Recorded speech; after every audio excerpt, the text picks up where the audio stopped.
Nous ne sommes plus qu'à 244 jours du coup d'envoi de la Coupe du Monde. Bonsoir à toutes et à tous, heureux de vous retrouver pour ce Formule Foot consacré à la 11e journée de championnat. Une journée capitale pour un joueur qui aimerait bien participer à cette Coupe du Monde avec l'Italie. C'est Fabrizio Ravanelli. Ravanelli faisait ce soir ses grands débuts avec l'Olympique de Marseille au stade de la Route de Lorient contre Rennes, sous les yeux de Pascal Pro. Le stade de la Route de Lorient ce soir vers 19h30. Il est arrivé, le cheveu blanc et la grippe oubliée. 1,88 m à température normale, sans fièvre cette fois, si ce n'est celle que le football peut provoquer. Voici donc Fabrizio Ravanelli à l'entraînement, une demi-heure avant le coup d'envoi et sa rentrée sur le terrain. Comme vous pouvez le voir sur ces caméras, il pleuvait ce soir à Rennes. Il y avait néanmoins 15 000 personnes pour voir le Stade Rennais opposé à l'Olympique de Marseille en blanc. Et c'est Rennes qui domine ce début de rencontre avec une première occasion, un ballon dans les pieds de Gousset qui a tenté un ballon difficile, croisé, capté par Köpke. Toujours Rennes à l'attaque, Brinquin sur la droite. Il y a toujours Gousset au centre. Il a préféré donner en direction de Laurent Viot et ça passe au-dessus de la barre transversale. Mais incontestablement, en ce début de partie, la pression est rennaise. Domination toujours des Rouges et Noirs avec Brinquin en direction de Grégoire, cette fois qui avait laissé passer à Bigné. Une troisième occasion pour le Stade Rennais. Mais toujours 0-0 à la 23e minute. Ravanelli talonnade en direction de Moses. C'est au-dessus de la barre transversale, mais c'est aussi la première occasion marseillaise. Superbe talonnade de Ravanelli qui a joué ce soir tout en déviation, le plus souvent dos au but. Ravanelli à 40% de ses possibilités physiques, mais néanmoins très précieux comme point d'ancrage à l'attaque marseillaise. Gravelaine, Moses, de nouveau Gravelaine qui va tenter un lob difficile et Hurtebis qui s'est saisi du ballon. Une meilleure fin de première période de l'Olympique de Marseille qui désormais prend le jeu à son compte. Et nous arrivons à la 45e minute. Maroselli à la relance. Lambert, ballon perdu, récupéré par Makelele. En appui avec Ravanelli, une 2, Makelele sur la droite qui récupère le ballon et qui marque. But de Claude Makelele. Merci Ravanelli. Premier but de Makelele depuis l'ouverture du championnat avec l'OM. Et Marseille mène donc 1-0, score acquis à la mi-temps. Et la deuxième période repart comme le début de la première, à savoir une domination rennaise et de nouveau des occasions franches d'Archeville a remplacé Viot. Gousset sur la droite et ça file devant le but de Köpke. Est entré en jeu également Laurent Huard à la place de Lambert. D'Archeville, le voici pour un raid solitaire. Il est passé d'Archeville à une vingtaine de mètres. Il a donné toujours à Gousset, certainement l'attaquant rennais le plus en vue. Ballon dévié, ce sera un corner et comme ce corner n'a rien donné, nous poursuivons avec toujours des attaques rennaises. D'Archeville sur la gauche cette fois, un centre, Köpke qui a mal dégagé Grégoire. Et c'est passé sur la gauche du poteau de Köpke. Voici la meilleure occasion rennaise de cette deuxième période. Une mauvaise relance de Köpke, c'est assez rare pour qu'on le souligne. Et Grégoire qui n'a pas ajusté son tir. 75e minute à présent. Gravelaine, superbe ballon. Ravanelli dans la surface, Hurtebis, penalty. Penalty signifié par Monsieur Gonon. Et ce penalty, il est indiscutable puisqu'Hurtebis touche Fabrizio Ravanelli. Alors, suspense, qui le tire, blanc ou Ravanelli? C'est Ravanelli qui s'élance et c'est manqué. Ravanelli qui poursuit et qui marque. But de Fabrizio Ravanelli. Et nous avons le droit à cette image qui sera peut-être récurrente dans le championnat de France, à savoir le maillot sur la tête de Ravanelli. C'est évidemment son premier but en première division. L'OM mène 2-0, l'OM assez chanceux qui aurait pu même marquer un troisième but. Mais Titi Camara a manqué alors qu'il était seul dans les 6 mètres. 2-0 score final, nous écoutons Guy David. Bon, je pense qu'on a essayé de faire le maximum, mais je crois que la différence s'est faite sur le plan technique essentiellement. Trop de déchets en première mi-temps qui ont favorisé quelques phases offensives marseillaises. Deuxième mi-temps, meilleure de qualité, qui a bousculé un peu l'adversaire, mais insuffisant sur le plan technique. Mais sur l'ensemble du match, je ne trouve pas qu'on a été particulièrement meilleur que sur nos 4 sorties depuis le début de la saison. Il y a eu, c'est vrai, un coup qu'on a peut-être un peu mieux joué que par le passé, à savoir cette cette remise à 2 touches de Fabrizio sur Claude Makélélé. Et cette action qui a mené le pénalty où Fabrizio est encore dedans par un bon appel. C'est vrai que, comme on le disait, sa présence nous apporte un petit plus, mais ce soir c'était même un petit peu mieux qu'un petit plus. Une passe décisive, un but marqué. Bonne première pour l'Italien. Ah, vous savez, pour mon premier match depuis 4 mois, je suis satisfait. Même si j'ai encore une belle marge de progression. J'espère être meilleur contre Metz jeudi, dans ce match très important. Il faudrait vraiment que l'on gagne et que moi, personnellement, je joue mieux. Alors l'effet Ravanelli en chiffres est palpable, c'est tout simplement la première victoire de Marseille depuis son retour en Division 1. Et le 16 octobre prochain, Marseille, au stade Vélodrome, recevra Metz. Un stade Vélodrome qui n'a pas vraiment réussi la semaine dernière aux Toulousains, puisqu'ils se sont fait battre 2-0 par l'OM. Toulouse qui ce soir recevait au Stadium de Toulouse, qui recevait le Football Club de Nantes. Toulouse en blanc, Nantes dans ses couleurs habituelles, avec une première occasion toulousaine. C'est un tir de Mtawali sur une passe de Joël Thierry. Tir au-dessus, réaction nantaise avec Chanelet pour Darocha dans la surface, un contrôle, une frappe enchaînée, un bel arrêt de Teddy Richer.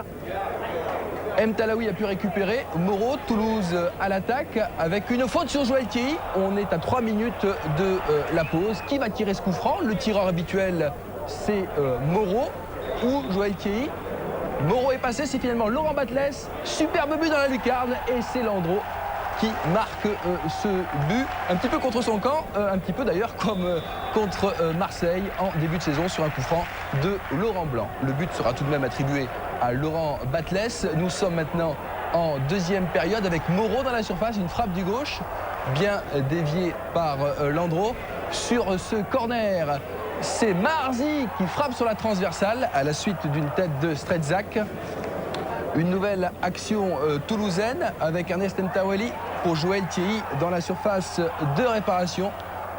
Bon tacle de Lièvre. Nantes pousse terriblement en fin de rencontre avec une superbe tête de Ferry juste à côté des buts de Teddy Richer. Une nouvelle occasion nantaise maintenant. Une balle de 1 partout peut-être pour Monterrubio. Frappe du gauche et Arribagé qui dévie sur le poteau.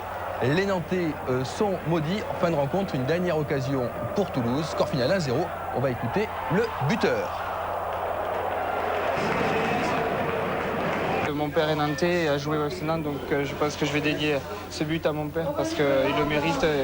Et c'est vrai que bon, depuis qu'on est venu marquer, moi je regarde après les matchs à chaque fois le résultat de Nantes et c'est vrai que ce soir marquer contre eux, c'est vraiment une joie intérieure pour moi, mais je pense pour mon père aussi. On a essayé d'être intelligent dans cette rencontre, c'est-à-dire de ne pas se précipiter face à une bonne organisation nantaise et justement de savoir jouer les bons moments, les bons ballons au bon moment. Donc c'était un petit peu la gestion de ce match que l'on a essayé de faire, de réaliser face à des Nantais qui sont habiles de manière de ballon et puis bien sûr de porter des coups décisifs quand on en avait la possibilité. C'est vrai qu'il faut qu'on s'y prenne autrement, parce qu'on a réussi à approcher quand même pas mal de fois. Mais effectivement, il manque, je vous dis, soit au niveau de la dernière passe, soit au niveau de celui qui pourra frapper, il manque le petit quelque chose pour qu'on puisse vraiment la mettre au fond et sentir qu'on soit réellement dangereux. La semaine prochaine, Toulouse recevra le Paris Saint-Germain, une équipe parisienne qui dimanche a obtenu le point du match nul au stade de la Beaujoire contre Nantes. Paris ce soir recevait Guingamp, une équipe bretonne qui généralement réussit assez bien au Parc des Princes puisque lors des 2 dernières saisons, les Guingampais ont obtenu le partage des points. On retrouve Philippe Huy. 33 000 spectateurs au parc pour voir 2 équipes qui ne sont pas vraiment au mieux. Le PSG reste sur 3 matchs nuls en championnat. Du côté de Guingamp, c'est pire puisque les Bretons ont perdu leurs 2 dernières rencontres. Nécessité donc pour les 22 joueurs de se reprendre et apparemment les Parisiens sont les mieux disposés. Première minute, action de Maurice, il est fauché par Mihaly. Coup franc donc en faveur du PSG. Il est tiré par Franck Gava. Reprise de Fournier sur la transversale de Hugues. Une belle occasion donc pour le PSG. Là, c'est superbement bien joué de la part de Laurent Fournier, mais il n'a pas eu de réussite. 3e minute, Gava, plein champ, tir croisé. Cette fois, la balle est au fond. Angelo Hugues n'a pas bougé. Ouverture du score et 2e but marqué cette saison par l'ex-lyonnais Franck Gava. 9e minute maintenant, débordement de Simonet. Il résiste à toute la défense, ce tir, Hugues repousse dans les pieds de rail. Le Brésilien était hors jeu, Monsieur Glochon refuse le but. 14e minute maintenant, on pense qu'il n'y a pas vraiment de match. Erreur sur leur première action, les Guingampais vont réussir à égaliser par Lionel Rouxel. But plein de sang-froid. C'est le 3e marqué par l'avancante de cette équipe de Guingamp. Il a bien fixé Revaux et pique sa balle. Égalité donc après moins d'un quart d'heure de jeu. Et surprise à la 26e minute, pratiquement la 2e occasion des Guingampais. Centre de l'Aspal, Rouxel reprend comme elle vient. Revaux est battu pour la 2e fois. 2-1 donc en faveur de Guingamp. C'est vrai que les Bretons ne réussissent pas au PSG. Les Parisiens vont égaliser par Maurice sur cette action. Monsieur Glochon refuse le but. La tête de rail, Hugues se met le ballon pratiquement tout seul au fond des filets. Monsieur Glochon a fait une erreur d'arbitrage, il la reconnaîtra. Toujours est-il que les Parisiens vont continuer à faire le forcing pour égaliser. Là, ce tir de Guérin est passé au-dessus. 2-1 à la mi-temps et explication houleuse dans les couloirs du Parc des Princes. Dès le début de la 2e période sur cette action, centre de Barré, ballon repoussé par Revaux. Tasfaout récupère, centre, Rouxel rate son contrôle et Revaux peut récupérer cette balle mais il s'en sort bien. 50e minute, coup franc en force de Ngoti qui passe au-dessus des buts de Guingamp. 59e minute, faute de main de Bourdeau, l'arbitre laisse jouer. 2e faute de Vanucci sur Maurice. Cette fois l'arbitre n'hésite pas, il siffle le pénalty alors que vous voyez Leroy réclamer la faute de main. Monsieur Glochon a bien vu en laissant continuer l'action et c'est donc sur pénalty que Rail égalise 2-2 et 5e but du capitaine parisien, le 4e qu'il marque sur pénalty. 63e minute, Maurice pour Gava, centre de Gava, Rail arrive et marque le 3e but parisien. Les joueurs de Ricardo reprennent l'avantage dans cette rencontre. Quant à Rail, lui, il marque là son 6e but de la saison. La rencontre n'est pas terminée. Guingamp va se battre pour arracher un résultat nul. Sur cette ouverture, c'est Moreira qui va voir une balle d'égalisation. Il est un petit peu écarté par Domi, mais Revaux réussit un superbe arrêt réflexe. 86e minute, longue ouverture pour Simonet, qui a bien vu Maurice tout seul sur le côté droit. Petite pichenette de Maurice, la balle va au fond, 4-2. Cette fois, c'est terminé.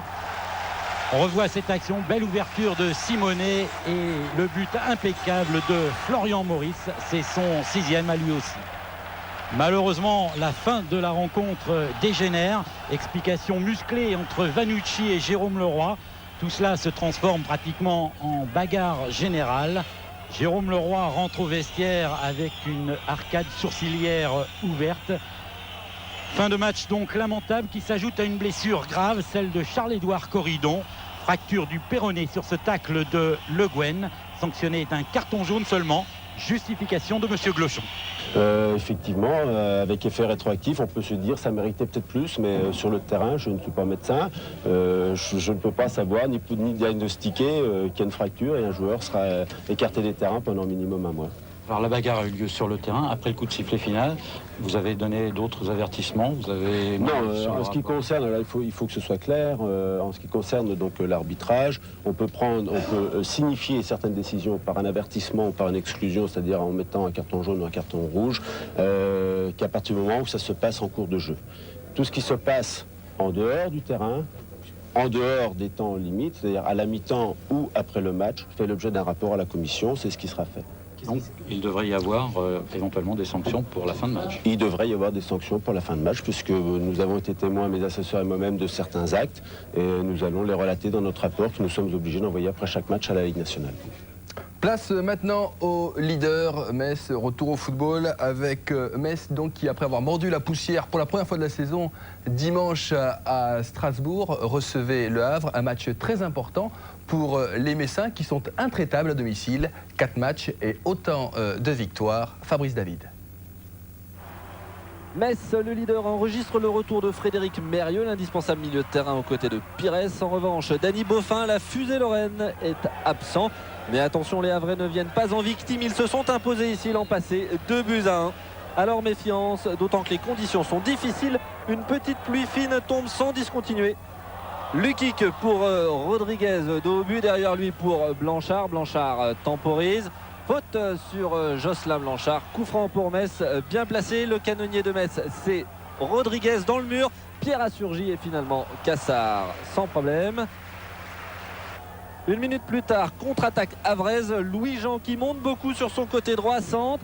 Tête de Pouget juste au-dessus. La tête de l'ancien Messin Pouget. Mais Metz n'arrive pas à développer son jeu. Lukic et Pires se démènent. Ils sont fauchés l'un après l'autre. Un coup franc très dangereux. Pires se relève, il va laisser Mérieux tirer ce coup franc tout près de la surface. Frappe de Mérieux et le ballon file devant le but de Cassard. Toute l'impuissance de Metz sur cette action. Et à la mi-temps, Metz et Le Havre sont donc à 0-0. Les Messins n'ont peut-être pas encaissé leur première défaite dimanche dernier. Ils ont du mal. Il faut accélérer en deuxième période. C'est ce que fait Robert Pires. Pires avec Lukic. Lukic fauché. Encore un coup franc, il faut en profiter. Mérieux, mais Cassard dévie en corner. 57e minute, ça y est, Metz a pris les choses en main. Pires, Rodriguez, Pires dans la surface. Il temporise un dribble et le but, 1-0. Et voilà, Metz montre son vrai jeu et Pires, le chouchou de Saint-Symphorien, plein de lucidité devant le but. Cassard est battu. 1-0 pour le FC Metz. Le public explose enfin. 67e minute, Rodriguez très remuant depuis le début, un centre. Il y a Pires au deuxième poteau, c'est renvoyé par Cassard. Mais Pires est encore présent. Un centre. Cassard se trouve, reprise de Rodriguez, manqué mais dans l'axe il y a Fred Mérieux, geste acrobatique et finalement Cassard arrête le déluge. Mais Metz a un tout autre visage depuis la reprise, ça continue. 68e minute, erreur de marquage sur Jocelyn Blanchard. Il dribble Delaunay, il dribble le gardien Cassard et marque le deuxième but pour Metz. 2-0, la vague Messine emporte tout. Blanchard comme Pires mystifie le gardien Cassard en finesse et Metz prend le large. 2-0. Les Messins qui sont rentrés dans le match à la 45e minute et qui mènent à la 67e 2-0. Un coup franc de Mérieux, bien dévié par Cassard. Le Havre essaie de se signaler enfin. Dorasso au coup franc. Pasquale bien décalé, reprise au-dessus. Pas de quoi refroidir le public qui entame la holla dans Saint-Symphorien. Castendutch lance Rodriguez qui navigue de tous les côtés de l'attaque. Il est à droite, il remet au centre pour Lukic. On passe à gauche avec Fred Mérieux, une frappe de Mérieux, encore une fois détournée par Cassard. Mais peu importe, Metz s'impose 2-0 face au Havre après sa première défaite de la saison il y a 3 jours. Metz a parfaitement bien réagi. Il faut tout simplement être patient. En première mi-temps, c'est vrai qu'on a manqué un peu, comme j'ai dit à l'instant, un peu de fraîcheur, un peu de percussion. C'est ce qui nous avait fait un peu défaut, notamment à Strasbourg lors de la deuxième mi-temps. Bon, on a été patient, on a remis à la mi-temps les choses un peu en place. J'ai étudié un peu ce qu'il fallait faire, ce qui n'avait pas été justement durant cette première mi-temps. Et puis je crois collectivement, en deuxième mi-temps, on a retrouvé le FC Metz. Metz et Paris se disputent bien sûr le titre, mais il ne faut pas oublier les outsiders comme Bordeaux ou Lens. Cela tombe bien, Bordeaux-Lens, c'est l'affiche de Formule Foot après une toute petite page de pub. Retour sur le plateau de Formule Foot pour notre affiche Bordeaux-Lens. Les Girondins qui sont éliminés de la Coupe d'Europe n'ont plus qu'une idée en tête, c'est le championnat. Bordeaux est 4e, Lens 5e, un match très serré en perspective. Vincent Hardy. Bordeaux reste sur 2 victoires consécutives, l'une à l'extérieur à Montpellier, c'était la semaine passée, 1-0 pour les hommes de Guy Stéphane. L'autre il y a 2 semaines, ici même au Parc Lescure face à l'Olympique de Marseille. Peut-être la passe de 3 victoires consécutives ce soir contre Lens pour les hommes de Guy Stéphane. Bordeaux est 3e du championnat, Lens 5e. Bref, c'est une confrontation entre équipes du haut du tableau. D'entrée, on retrouve les Girondins avec Yohan Mikou face à Sikora. Mikou qui s'appuie sur Afanou en retrait pour Ricardinho qui temporise. Finalement, Yohan Mikou qui frappe largement au-dessus des buts de Guillaume Varmuse. Touche en faveur des Girondins, elle est jouée par Grenet pour Mikou qui parvient à donner en retrait. Lasland qui se manque, Diabaté derrière qui marque. 7 minutes de jeu dans cette partie et premier but pour les Girondins de Bordeaux, signé Diabaté. C'est son premier en championnat cette saison, son premier en première division également. Et il s'agit de la 8e passe décisive cette saison de Yohan Mikou. On revoit cette frappe de Lassina Diabaté. L'an passé, il évoluait à Perpignan en 2e division. Le club a été mis en liquidation judiciaire et les Girondins de Bordeaux ont choisi d'acheter à moindre prix ce jeune joueur international ivoirien. Ballon pour Lasland là-bas qui contrôle, qui a fait le plus dur, qui va frapper au-dessus. Mais c'était bien joué de la part de Lilian Lasland qui s'était ouvert le chemin du but. Une touche d'Afanou avec Ricardinho. Diabaté le premier sur ce ballon. Il était à la lutte avec Stéphane Ziani. Et les Lensois qui mettent ce ballon en touche, apparemment ça a l'air grave pour Ziani. Diabaté joue le ballon, Ziani arrive après et Ziani va devoir céder sa place dans cette partie. L'ancien Bordelais quitte donc un Parc Lescure qu'il connaît bien assez rapidement puisque l'on joue depuis 22 minutes. Encore une occasion et le deuxième but des Girondins de Bordeaux. Il est signé François Grenet, lui également, tout comme Lassina Diabaté. C'est son premier cette saison, non pas son premier en première division, mais son premier cette saison. Et à l'origine, encore une déviation très intelligente de Yohan Mikou qui en profite pour signer sa 9e passe décisive en 11 journées. Quand on sait que Mikou a été suspendu un match, cela donne une moyenne extraordinaire pour le numéro 8 girondin. 9 passes décisives en 10 matchs disputés. Brunel sur la gauche qui va centrer. Bonne sortie d'Ulrich Ramé, le gardien girondin qui n'a encaissé que 2 buts depuis qu'il garde les cages des Girondins de Bordeaux. Un contre le Havre lors de son premier match, un autre à Aston Villa lors de l'élimination des Girondins il y a une semaine. Lasland à nouveau qui va peut-être marquer. Varmus superbement sorti, détourne ce ballon.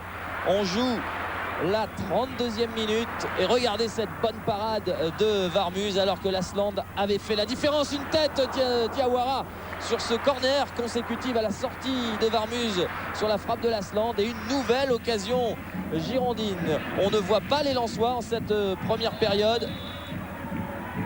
Michel Pavon qui a bénéficié d'un coup franc. Il a rapidement joué pour Mikou sur la gauche. Il lève la tête, Yohan Mikou, et Jean-Guy Valem qui in extremis mais en corner. Il était pris à contre-pied, le capitaine lensois, et du pied gauche il a rabattu cette balle comme il l'a pu. Elie Bope, l'adjoint de Guy Stéphane, a le sourire, on le comprend. Bordeaux mène 2-0. On retrouve Arsène, c'est lui qui a remplacé Michael Debève, également sorti. Debève qui souffre de la cheville. Attention à Brunel, celui-là même qui a remplacé Ziani dont on vous parlait tout à l'heure. Brunel qui permet à Ramé de faire admirer sa bonne prise de balle. Il est vrai que la frappe n'était pas tellement appuyée. Mikou, on joue la 42e minute. Bon, 1-2 entre Mikou et Ricardinho. Mikou toujours, Ricardinho en appui, double 1-2, c'est super. Mikou qui efface Varmus, il va marquer, non. Sauvetage de Pierre Fanfan, non pas sur sa ligne mais au 6 mètres. Sur cette remarquable action, Mikou, Ricardinho, voici le premier 1-2. Admirez la conduite de balle de Yohan Mikou. Nouveau ballon pour Ricardinho qui lui remet instantanément, c'est bien joué. Extérieur du pied pour effacer Varmus et la frappe que Pierre Fanfan met en corner. En tout cas, à la pause, Bordeaux mène par 2-0 et ce n'est que justice au vu des 45 premières minutes. Ce n'est pas mal de la part des Bordelais quand on sait que Luxin est laissé au repos, que Moussampa est en sélection espoir des Pays-Bas et que Papin est revenu seulement hier des USA pour y soigner sa petite fille et donc lui également laissé au repos. C'est reparti, 46e minute avec Ricardinho, superbe grand point extérieur du pied, ballon pour Diawara qui s'ouvre le chemin du but, qui est accroché par Jean-Guy Valem. Enfin, ça ressemblait plutôt à du épaule contre épaule et Monsieur Sars décide d'expulser le capitaine lensois.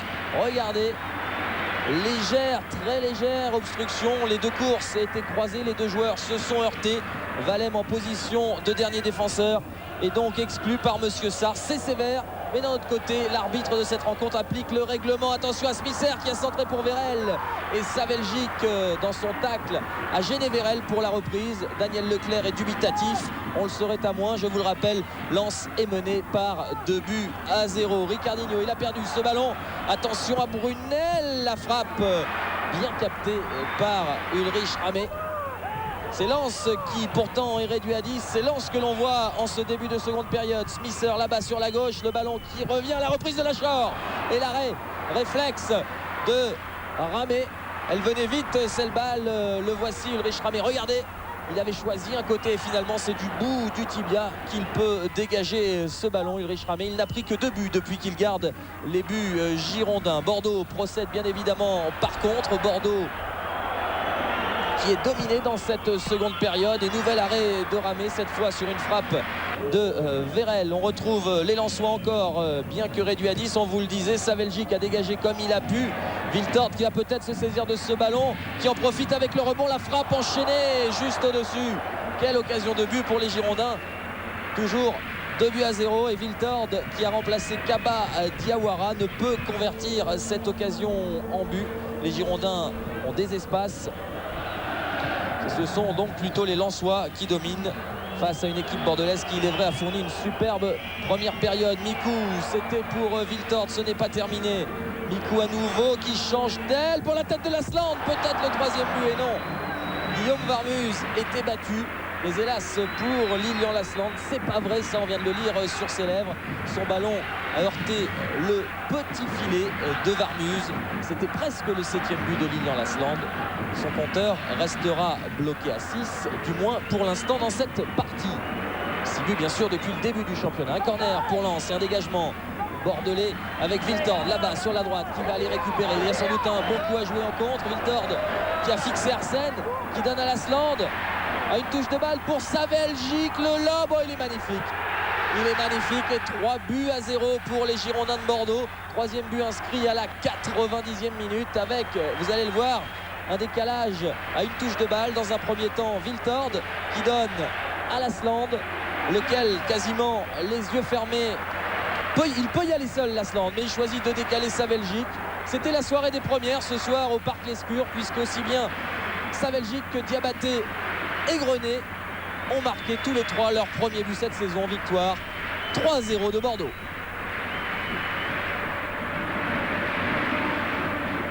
C'est sûr que c'est magnifique. Là on a fait une bonne partie. En plus on marque 3 buts, on n'en casse pas.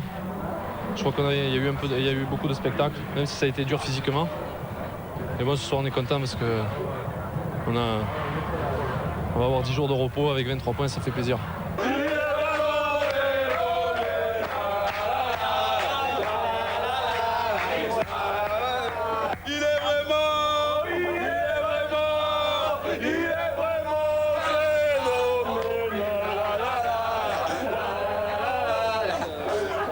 Au terme de la 11e journée, vous êtes un entraîneur, on ne peut plus satisfait, 23 points. Oui, satisfait avec 23 points. On m'aurait dit ça au début de la saison, je n'aurais pas cru. Après 11 matchs, c'est-à-dire au tiers de la saison. On a assisté à, je crois, un très bon match, notamment une super première mi-temps, où les joueurs ont été très généreux dans l'effort et efficaces. La suite ? La suite, c'est d'abord un petit peu de repos, parce qu'on vient de faire notre 7e match en 26 jours, ce qui explique que notre 2e mi-temps était peut-être un petit peu moins alerte. Mais il me semble que sur l'ensemble du match, on a eu suffisamment d'occasions pour faire la différence. En tout cas, le score de 3-0 me convient parfaitement. Ça, on le comprend. On passe maintenant à un autre prétendant au titre, Monaco. Monaco qui a réalisé une très très bonne opération hier soir en s'imposant au stade Louis II contre Bastia. On va voir le but de la rencontre. Il est marqué à la 71e minute par Trezeguet. Il est servi par Ikpeba au point de pénalty en force du droit. Superbe but de David Trezeguet qui permet donc à Monaco de s'imposer 1-0. Non loin de là, Cannes recevait Auxerre, un quart d'heure de jeu. Sur ce corner, c'est Gomin qui arrive lancé comme un boulet de canon et qui ouvre le score pour la GIA. Superbe tête, 1-0, frais et battu. 3 minutes plus tard, à la suite de cette action, Charvet ressort ce ballon et la Chuer a suivi. 2-0 pour Auxerre. Une belle reprise qui trompe le gardien cannois. 44e minute, petit numéro de Abou qui sert finalement Marsiglia. Reprise aérienne, dirons-nous, de l'attaquant cannois qui permet à Cannes de revenir à 2-1 à la mi-temps. En deuxième période, 69e minute, regardez bien, c'est splendide, une belle occasion collective avec une de Guy Varche, Lachuer qui est en pleine forme depuis le début de la saison, qui marque le 3e but au Serrois, 3-1.